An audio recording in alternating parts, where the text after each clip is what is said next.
የዚህ ሰውዬ አድራሻ እንግዲህ አሁን በዚህ ሰዓት ጎንደር አካባቢ እንደሚኖር በውስጥ መስመር እየነገሩ ነው የሚገኙት። ጥምቀትን በጎንደር ልታከብሩ የምትመጡ አርቲስቶች፣ ቲክቶከሮች፣ ዩቲዩበሮች እንዲሁም ሌሎቻችሁ በዚህ አይነት መልኩ ከሆነ ልታከብሩ የምትመጡት ባትመጡ ይሻላችኋል።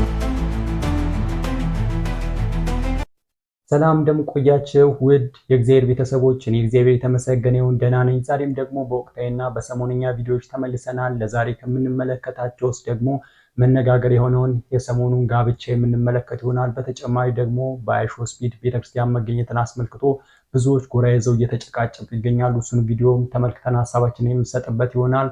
በተጨማሪም ደግሞ መንፈሳዊ ቪዲዮዎች ከጥምቀት ጋር የተያያዙ እየተመለከትን ቆይታ እናደርጋለን። ውድ ተመልካቾች ለዚህ ቻናል አዲስ ከሆናችሁ እኔ ገብረ አማኑኤል ነኝ። ሰብስክራይብ እያደረጋችሁ ቤተሰብ መሆን ይቻላል። ይህንን ቪዲዮ ደግሞ ላይክ እያደረጋችሁ ጀምሩ። ላይክ ማድረጋችሁ ብዙዎች ጋር እንዲዳረስ ያደርጋልና ቪዲዮን ላይክ እያደረጋችሁ ጀምሩ። በቅድሚያ ቪዲዮአችንን ከመጀመራችን በፊት እንግዲህ በትላንትናው ዕለት ተወዳጁና ታዋቂው አርቲስት ነፃነት ወርቅነህ ማረፉ ተሰምቷል። ይህንንም አስመልክቶ ደግሞ ብዙዎቻችን የቅርባችንን ሰው እንዳጣን ነው የተሰማን ያለው። ተወዳጅነቱ በቤተሰብ ጨዋታ ከሳምንት ሳምንት ወደኛ እየቀረበ እንግዲህ ብዙዎቻችንን እያዝናናና እንደ ቤተሰባችን አካል ቆጥረ ነው የልባችንን ሰው እንዳጣን ይሰማኛል። ብዙዎቹም በዚያ ሀዘናቸውን እየገለጹ ይገኛሉ። ለሁላችንም ለወዳጆቹ መጽናናትን እመኛለሁ። በተጨማሪም ደግሞ እግዚአብሔር አምላክ በደጋጎቹ በይስሐቅ በአብርሃም በያዕቆብ እቅፍ እንዲያኖረው እንላለን። ወደ መጀመሪያ ቪዲዮአችን እንለፍ። ስትፈጭ ውላ አቦካች ባተላ ሰምታችኋል አይደለም? ስትፈጭ ላም አቦካች ባተላ ማለት ማታ እንዳትሰክሩ በተክለ ሃይማኖት ይያችኋለሁ፣ እንዳትጣሉ ነግሬያችኋለሁ፣ እንዳትጨፍሩ። አሁን ይቺ ጽድቃችሁ ዘላለም የምትኖሩበትን ቤት የምታንኳኳ ናት። እንዳትጣሉ፣ እንዳትሰክሩ፣ የአንድ ቀን ክርስቲያን ከመሆንን ያድናችሁ። እኔ እውነቴን ነው። በአመት አንድ ጊዜ ብቻ አትምጡ። ተው እናንተ ሰዎች ሜዳ ለሜዳ እየሄዳችሁ ነው ሰይጣን እየለቀመ የጨረሳችሁ። አመት እስከ አመት የቤተ ክርስቲያን ልጅ መሆን አለባችሁ። እንደዚህ ቤተ ክርስቲያን መሙላት አለበት። ከስሜት ክርስትና ውጡ። ደስ ሲላችሁ አትምጡ፣ ሲከፋችሁ አትቅሩ። እግዚአብሔር ልባዊ ክርስቲያን ያድርገን። ስሜታዊ ክርስቲያን አለ፣ ዕውቀታዊ ክርስቲያን አለ፣ መንፈሳዊ ክርስቲያን አለ። ስሜታዊ ክርስቲያን ደስ ሲለው የሚመጣ ነው። ዕውቀታዊ ክርስቲያን እያወቀ የማይሰራ ነው። መንፈሳዊ ክርስቲያን ግን ዕውቀትም ስራም ያለው ነው። የሥራ ክርስቲያን ያርጋችሁ እግዚአብሔር። እኔንም ያድርገኝ፣ ለእኔም ጸልዩልኝ፣ ሁላችንም ይለውጠን። ስለዚህ ጨርሻለሁ፣ አይዟችሁ። ዕዳችን ምን አለ ዛሬ አልኳችሁ? ኃጢአታችን ሲደመሰስ ሰማይ ተከፈተ በሉ። ሁላችሁም ኃጢአታችን ሲደመሰስ በሉ። ኃጢአታችን ሲደመሰስ ምን ተከፈተ? ዛሬ ሰማይ እንዲከፈት ትፈልጋላችሁ?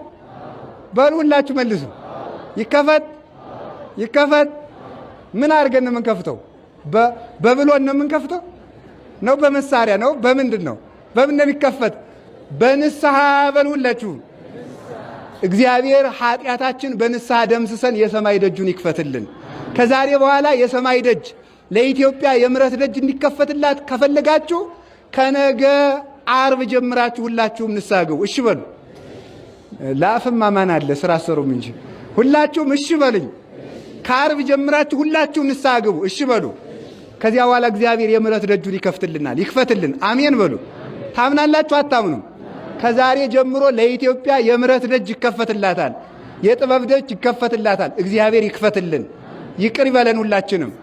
አንድ ሁለተኛ ደግሞ ስለዚህ የሰማይ ደጅ አሁን እኮ ጸለይን፣ ሰገርን። የወጣቱ ልፋት፣ የሊቃውንቱ ልፋት፣ የካህናቱ ልፋት፣ የዲያቆናቱ ልፋት፣ የሕዝቡ ልፋት እጅግ በጣም ብዙ ነው። ለምንድን ነው ግን የምሕረት ደጅ አልከፈትልን ያለ? ለምንድን ነው ይቅርታ አላገኛል ነው? ለምንድን ነው ሰላም አልመጣ ያል ነው? ንስሐ ስላልገባን ነው። ባዶ ልፋት። እዚህ የሚገርማችሁ ዛሬ ከዋልነው ውሎ አንድ የሚያሳዝነኝ አካል አለ። በጣም ያሳዝነኛል። ለፍቶ መና የሆነ ማን ይመስላችኋል? ገብረ ማርያም እንዳይመስላችሁ፣ ወለተ ማርያም አይደል፣ ከበሮ ነው። አያሳዝናችሁ? ሲለፋ ውሎ እንግዲህ ሁላችንም ምሳ ስንበላ እሱ እዚህ ወድቆ ሊቀር ነው እንግዲህ ማለት ነው። ለፍተን ወድቆ ከመቅረት ይሰውረ። ማታ ጀምሮ ሲደለቅ ውሎ ጸናጽልም ስትንሿሿ አድራ እንግዲህ አንድ ዋንጫ ጠላ ቅመሽ የሚላት የለም፣ ወድቃ ልትቀር ነው። ከመብርት ዘይነቁ ተመልከቱ። ማኮ ከመከበሮ ዘይዘበጥ። ፍቅር የሌለው ሰው እንደሚንሿሿ ጸናጽል እንደሚመታ ከበሮ ነው የተባለ ለዚህ ነው። ከበሮ ለፍቶ እንደማይቀምሰው ፍቅር የሌለው ሰው ንስሐ የማይገባ ሰው አገልግሎቱ አይጠቅመውም። የምንጠቀምበት ስራ ለመስራት ያብቃል። እንግዲህ ለአባታችን ለመምህራችን ቃልዮትን ያሰማልን። እንግዲህ ከእሁድ ጀምሮ የጥምቀት በዓል መከበር ይጀምራል። እንግዲህ በዛም በዓል ላይ ማድረግ ያለብንን ነገር በደንብ ተጠንቀን ልናደርግ ያስፈልጋል። አባታችንም ከንግስ መልስ ከቅድስና መልስ ማይሆን ቦታ አትገኙ ብለዋል። በፍቅር ሁላችንም ደግሞ በዓሉን በፍቅር ማሳለፍ ያስፈልጋል። ፍቅር የሌለው ሰው ከንቱ ነውና በፍቅር ልናሳልፍ ያስፈልገዋል። በመዋደድ በመከባበር ከክፉ ነገር ርቀን ከመጠጣት ከመስከር ርቀን በዓሉን ልናሳልፍ ያስፈልጋል። ከታቦቱ ጋር አብረን እየተጓዝን እያመሰገንን መሆን አለበትና ይሄን ለማስተላለፍ ፈልገው ነው። ለአባታችን በድጋሚ ቃለ ሕይወትን ያሰማልን። እስኪ በሰሞንኛው ደግሞ አንድ የጋብቻ ቪዲዮ መነጋገሪያ ሆኗል። እሱ ቪዲዮ ተመልክተን እንመለስ። ስንቱን ተራራ አልፈነዋል፣ በሰገነት ላይ ያቆሙናል። እስኪ እንዘምር በደስታ ሁሌ ታማኝ ነው የኛ ጌታ። እኛ የሆነ ምንም የለም ተመስገን ጌታ ለዘላለም። ስራህ በራ በመስገና በሙሽሮች ላይ የዚህ ሰውዬ አድራሻ እንግዲህ አሁን በዚህ ሰዓት ታውቋል። ደራ አካባቢ እንደሚኖር በውስጥ መስመር እየነገሩኝ ነው የሚገኙት። በአካባቢው ላይ ያላችሁ ሰዎች ሁላችሁም ይሄንን ግለሰብ ለህግ አሳልፋችሁ ስጡ። እሱ ብቻ አይደለም የዚህች ህፃን ቤተሰብም ለህግ ተላልፎ መሰጠት አለባቸው። ምክንያቱም ማገናዘብ ማሰላሰል የማትችለዋን ልጅ በዚህ እድሜዋ በ10 ዓመቷ ነው እንግዲህ ለትዳር የዳረጓት ማለት ነው። ስለዚህ በህግ ሊጠየቁ ይገባል። ህግ ሊጠይቃቸው ይገባል። አሳልፋችሁ ለህግ አካላት ስጡ።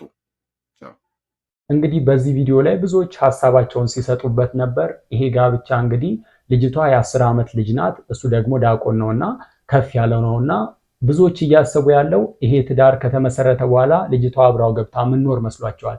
ይሄ ግን እንደዛ ሳይሆን የሚደረገው ልጅቷ ወደ ቤተሰቧ ቤት ነው የምትመለሰው። ምክንያቱም ክብሯን ጠብቃ እንድትቆይ ነው ጋብቻ የተፈጸመው። አባ ገብረ ኪዳን በአንድ ስብከታቸው ላይ ተናግረዋል። ለዲያቆን ሚስት ይገኝ ይሆን ብለው ተናግረዋልና ለዲያቆን የሚያስፈልገው ድንግል ሴት ነውና ከዛ አንፃር እቺ ልጅ ድንግልናዋን ጠብቃ እንድትቆይ ለማድረግ የተደረገ ነገር ነውና ግራ ቀኙን አይተን ብንናገርላለው። በቀጣይ ቪዲዮ ደግሞ እስኪ የምንመለከተው ደግሞ የአይሾ ስፒድ ኢትዮጵያ መምጣት ብዙዎችን አነጋግሯል። እንግዲህ ጎራ ከፍለውም እንዲጨቃጨቁበት አድርጓል። እስኪ የተለያዩ ቪዲዮዎችን ተመልክተን ተመልሰን እንመለስና እስኪ ራሳችንን ማሳብ እናሰፍር ይሆናል። ቤተክርስቲያን በዚህ ልክ የተቀበለችው ማንን ነው? ስሙት ቪዲዮ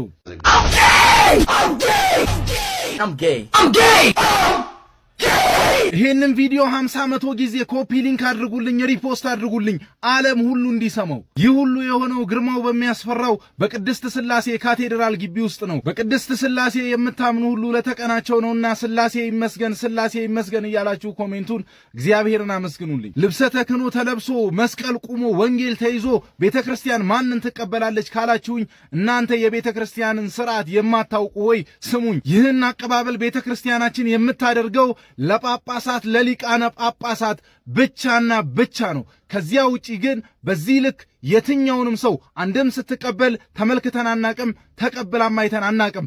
አሁን ግን በዚህ ልክ የተቀበለችው ሰው ማን ነው ካላችሁኝ ግን የኢሉሚናቲ የ666 እምነት ተከታይ ጌ የሆነውን ግብረ ሰዶማዊ የሆነውን ሰው ነው ቤተክርስቲያን በዚህ ልክ የተቀበለችው። ታዲያ ምን ችግር አለው ይሄ ሰው ቤተክርስቲያንን ላለማስተዋውቋል የምትሉ እናንተ ደግሞ ስሙኝ። ይህ እናንተ ያሞካሻችሁት ሰው የጨለማው ዓለም ሰው ነው። የእግዚአብሔር ቃል ደግሞ ይህንን ይናገራል። ብርሃን ከጨለማ ጋር ምን ኅብረት አለው ይለናልና የእግዚአብሔር ቃል። የጨፈናችሁ ሆይ ተመልከቱ፣ የዛሬ 2000 ዓመት ክርስቶስ በመስቀል ላይ ተሰቅሎ ቤተክርስቲያንን አስተዋውቋታል እንጂ ፍጡር የሚያስተዋውቃት ፍጡር የሰራት ፍጡር ያነጻት ቤተክርስቲያን የለችንም። ቤተክርስቲያን የተዋወቀችው በእርሱ በአምላኳ በፈጣሪዋ በእግዚአብሔር ልጅ በክርስቶስ ነው።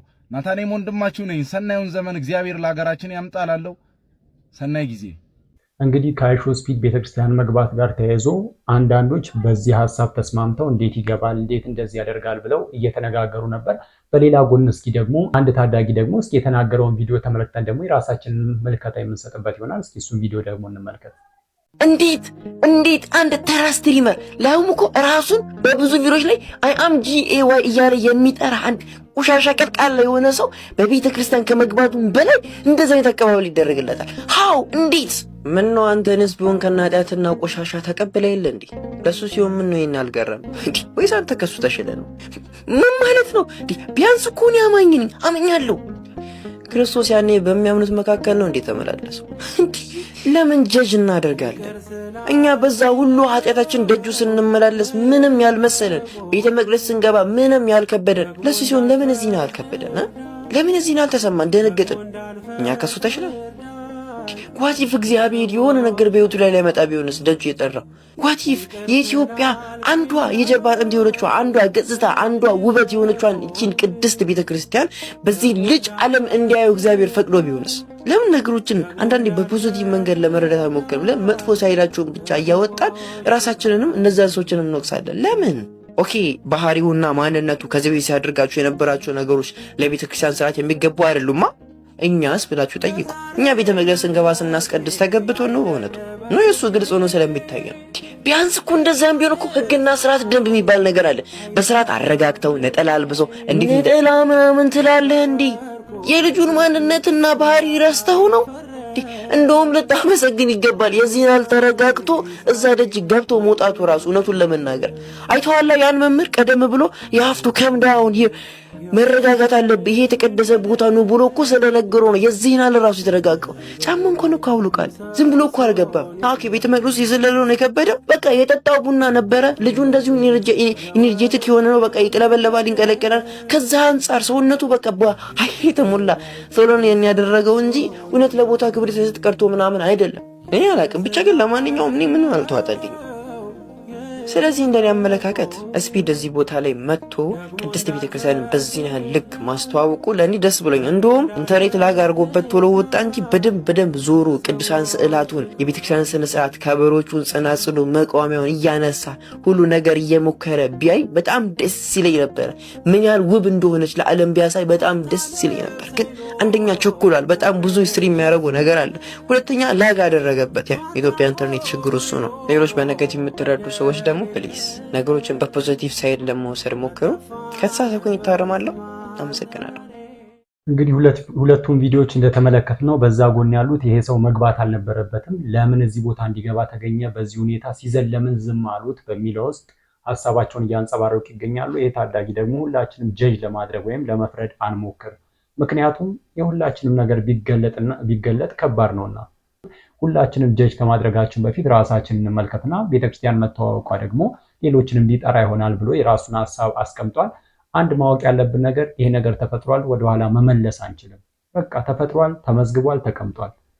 ምን ማስተዋል አለብን ካላችሁ በክፉ ጎን የምትመለከቱት አንድ ነገር ተመልከቱ። ምን ይላል? በትንቢተ ዳንኤል ላይ በዳንኤል መጽሐፍ ትንቢተ ዳንኤል ላይ የርኩሰትን ነገር በተቀደሰው ስፍራ ባያችሁ ጊዜ ያን ጊዜ አንባቢ አስተውል ቀኑም እንደደረሰ እወቁ ይላል እና የጊዜውን መቅረብ እንድናስተውል ለኛ ይሄን ምልክቶች የሚሰጠን እኮ እሱ እዛ መገኘቱ እኮ ክፉ ነገር ሆኖ ብቻ አይደለም። ለኛስ ምልክት እየተሰጠን ቢሆን እኛ ፈራጆች ውስጥ ንስሐ እንድንገባ እየተጠራን ቢሆንስ እና አስተውለን ልንቀሳቀስ ይገባል እና ለኛ ምልክት ሊሆነን ይገባል። ፈራጅ መሆን በነገራችን ላይ የሚፈርድ ሰው የእግዚአብሔርን ስልጣን ነው የሚቀማውና ሁላችንም ፈራጃን ነው። ራሳችንን እንመልከት። በራሳችን ላይ ያለውን ጉድፍ እንይላለው።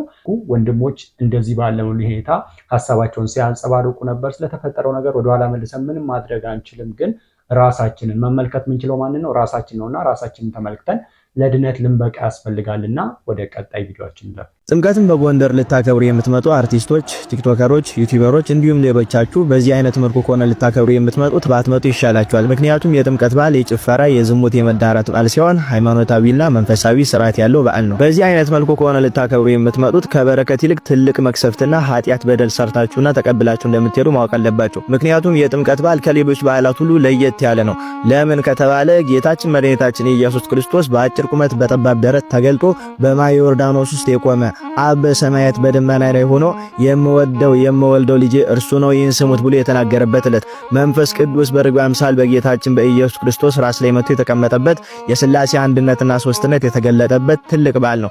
እንዲሁም ደግሞ ሴጣን አዳምን ይዞ የዕዳ ባርነት ደብዳቤ አጽፎ አስፈርሞ አንዱን በማየ ዮርዳኖስ አንዱን ደግሞ በሲኦል ደብቆት ነበረ። በዚያች ዕለት ጌታችን በማየ ዮርዳኖስ ውስጥ ሲቆም እንደ ሰውነቱ ረግጦ እንደ አምላክነቱ አቅልጦ የአዳምን የዕዳ ደብዳቤ የደመሰሰበት የኛን ኃጢአት የፋቀበት ታላቅ ዕለት ነው። እኛም ደግሞ በዚህ አማካኝነት ከኃጢአት ባርነት ያመለጥንበት ዛሬም በ40 በ80 ቀናችን እንድንጠመቅ የሆነውን በዚህ ምክንያት ነው። በዚህ ታላቅ በዓል ላይ ጌታችን፣ እመቤታችን፣ ቅዱሳን መላእክት፣ ማይበረ ቅዱሳን ሁሉ ወርደው ሕዝቡን በሚባርኩበት ዕለት ላይ እኛ ግን የበዓሉን ስርዓት ትተን ባህላዊ አድርገን እየጨፈርን እየጠጣን እየዘሞትን ምንውል ከሆነ በጣም አሳፋሪና አሳዛኝ ክርስቲያኖች ነው። በዚህ ትልቅና ብዙ በረከት በሚገኝበት ዕለት መክሰፍትንና መርገምን ይዞ መሄድ በጣም አለመታደልና ትልቅ ውርደት ነው። ስለዚህ ወደ ጎንደር የምትመጡ ክርስቲያኖች ሁላችሁ ሁላችሁም ብትሆኑ ጥምቀት በዓልን በሃይማኖታዊና በስርዓቱ መልኩ ልታከብሩ እንጂ በጭፈራና በዝሙት በመዳራት ልታሳልፉት አትምጡ። ይሄንን የትም ልታገኙ ትችላላችሁ። መዳራትን፣ መጨፈርን፣ መዘሞትን የትም ይገኛል። ይሄ በረከት ግን በዓመት አንዴ የሚገኝ የትም የማይደገም በረከት ነው። ስለዚህ ይሄንን በዓል እግዚአብሔርን በሚያስደስት በመንፈሳዊ ስርዓት ብናሳልፈው ከዚህ ሁሉ በረከት የምንሳተፍ ይሆናል። ካልሆነ ግን በምንሰራው ኃጢአትና በደል መክሰፍትን ተቀብለን እድሜያችንን ያጠራል። ስለዚህ ጥምቀትን በጎንደር በጭፈራ ሲሆን የምናሳልፈው ንስሐ ገብተን በረከትን በመቀበል ነው። ይሄንን አስተካክላችሁ ይሄንን ሐሳብ ይዛችሁ ወደዚህ እንድትመጡ ጎንደር የምትገኙ ምዕመናን እንደባለፈው አይነት ስህተት ታቦቱ እንኳን ከመንበሩ ሳይገባ እኛ ታቦቱን ጥለን መጠጥ ላይ መቀመጥ፣ ታቦቱን ጥለን ጭፈራ ላይ መጣድ ልክ አይደለም። እግዚአብሔርን የሚያስቀይም ድንግል ማርያምን የሚያሳዝን ቅዱሳኑን የሚያስቆጣ ነገር ነው። ስለዚህ የጥምቀትን በዓል ታቦቱን ከተራ ላይ እንዳወጣን ታቦቱን በ12 አስገብተን በመንፈሳዊ ስርዓት አክብረን በረከት ተቀብለን ዓመታችንን ጊዜያችንን እንዲሁም ህይወታችንን ብናስባርክ መልካም ነው። ለሌሎች እንዲዳረስ ኮፒ ሊንክ ሼር ሪፖስት አድርጉት። ይቆያል። እንግዲህ ለወንድማችን ቃለ ሕይወትን ያሰማልን። ጥምቀትን በጎንደር በዓልን አስመልክቶ እንግዲህ ያለውን ሁኔታና ከቪዲዮ አንስቶ የራሱን ምልከታ ተናግሯል። ለወንድማችን በድጋሚ ቃለ ሕይወትን ያሰማልን። ጥምቀት በዓልን ስናከብር በተለየ ጥንቃቄ ልናደርግ ያስፈልጋል። ምክንያቱም የእግዚአብሔር የመገለጫ እግዚአብሔር የሚገለጥበት ታቦት በከተማ ወጥቶ ህዝቡን እየባረከ በሚሄድበት ሰዓት እኛ በርኩሰት ስፍራ መገኘት የለብንም፣ በርኩሰት ምግባር ውስጥ መሆን የለብንም እና ለእግዚአብሔር ታቦት ያለንን ክብር እያመሰገንን እያገለገልን ያለንን ሰዓት በዚህ አካባቢ እስከተገኘን ድረስ የቅድስናውን ነገር እያደረግን ልናሳልፍ ይገኛል። ምክንያቱም ታላቅ በረከት የምናገኝበት ነው እና በተቻለን አቅም ተጠንቅቀን ልናሳልፍ ያስፈልጋል። የርኩሰትን ነገር እኮ የጨለማው ልጆችም ያደርጉታል እና እኛ የብርሃን ልጆች የክርስቶስ ልጆች ነን ብለን የምንናገር ሰዎች ደግሞ ይህንን ልናደርግ አያስፈልግምና ታቦቱ በክብር እንደወጣ አጅበ ነው በክብር እስኪመለስ ድረስ በአዳሩን ቦታ አብረን እያደርን አገልግሎቱን እየተገለገለን አብረን ልናሳልፍ ያስፈልጋልና በቅድስና እንድናሳልፍ እግዚአብሔር ይርዳን። በተጨማሪ ደግሞ በነገው ዕለት እሁድ ነው የጥምቀት በዓል። ጋድ ደግሞ ነገ ነውና ነገ ሰንበት ስለሆነ በሰዓት አንጻር አይጾም እስከ 9 ምናምን በሚባል የጾም እንትን የለውም። ግን በእሁድ ስለሆነ ከጥሉላት ምግብ ማለትም ስጋ ከመመገብ ተቆጥበን ጋድን ልናሳልፍ ያስፈልጋል። ነገ ጋድ ስለሆነ ጋድ ማለት በድጋሚ ልንገራችሁ ጋድ መገለጥ ሲሆን በጋድ ደግሞ ያሉት በዓላቶች ሁለት ናቸው፣ ገናና ጥምቀት። ገና ኢየሱስ ክርስቶስ ወደዚህ ዓለም በመገለጡ ወደዚህ ዓለም በስጋ በመገለጡ ጋድ ይኖረዋል። ጥምቀት ደግሞ ኢየሱስ ክርስቶስ አምላክነቱን አንድ ሲሆን ሶስት ሲሆን አንድ መሆኑን በመግለጡ በዮርዳኖስ ባህር በዮርዳኖስ ወንዝ በመግለጡ ይሄም የመገለጥ በዓል ይኖረዋል ማለት ነው። ከዚህ አንጻር ጋድን በነገው ዕለት ስጋ መመገብ አይቻልም። ሌሎች ምግቦችን ደግሞ እየተመገበን መቆየት እንችላለን። ለጥምቀት በዓል እንግዲህ በጥንቃቄ ማሳለፍ ያስፈልጋል። በረከትን ልንቀበልበትና ሁላችንም ተባርከን በቅድስናው ስፍራ በቅድስና ተገኝተን በዓሉን ማሳለፍ ያስፈልገናል። ውድ ተመልካቾቼ እንግዲህ መልካም የጥምቀት በዓል እንዲሆንላችሁ ከወዲሁ እመኛለሁ። ለዛሬ ይዤላችሁ የቀረብኩት አስተማሪ ወቅታዊ ቪዲዮ ይህንን ይመስላል። በሌላ መንፈሳዊና ወቅታዊ ቪዲዮ ተመልሰን እስከምንገናኝ ድረስ ሁላችሁም በያላችሁበት የዓለም ዳርቻ ቸር ቆዩልኝ።